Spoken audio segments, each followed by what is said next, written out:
For roles is different from user and profile, because roles just help you to define the hierarchy that is going on in your business, like who is reporting to who, and this just allows you to be able to see a visual representation of how the hierarchy in your business works. So for instance, we have the CEO, we have the manager, and we can say that we want to create a new role and we want to name that um sales rep also.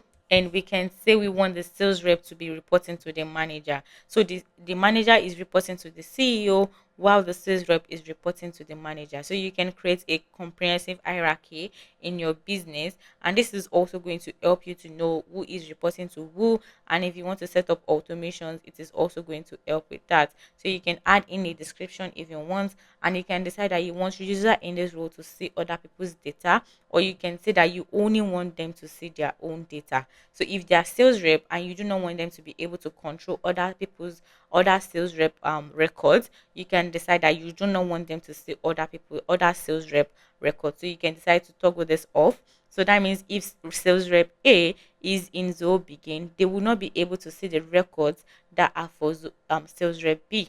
So you have to take note of that. When you are done, you click on save, and when you click on save, as you can see, the sales rep is under the manager.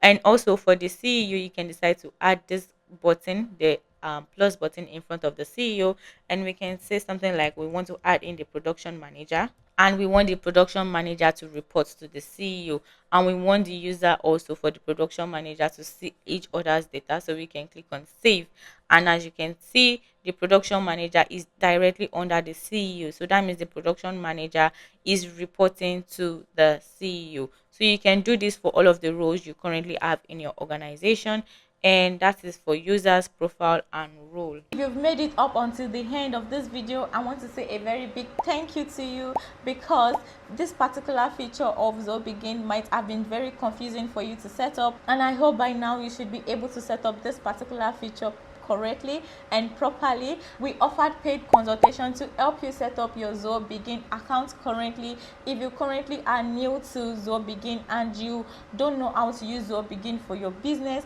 and also if you do not understand how to use Zoho Begin for your business processes, in the link below you can book your paid consultation, and we are also going to help you figure out everything you need help with. If you found this video helpful, please do not forget to like this video and also share to everyone you think might need this video.